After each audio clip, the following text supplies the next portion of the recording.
Oh well.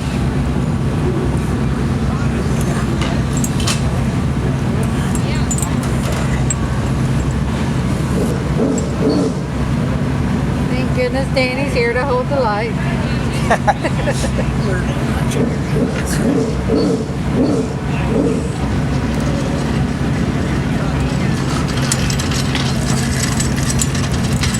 It's not all fun and games. This is fun. Oh, this is fun? Okay. Kinda.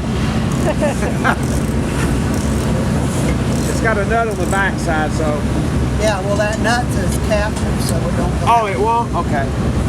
I have one of them that don't do that. It's got the slot at the very end. Yeah, it's got to go all the way to the top for it to come out. Well, that's the better bracket too.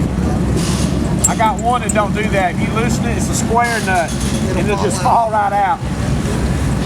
I've had one like that. Oh yeah, and it falls out the track on the ground in the grass, and the grab is hard to find. Yeah. And the thing is, these brackets don't cost hardly anymore, so.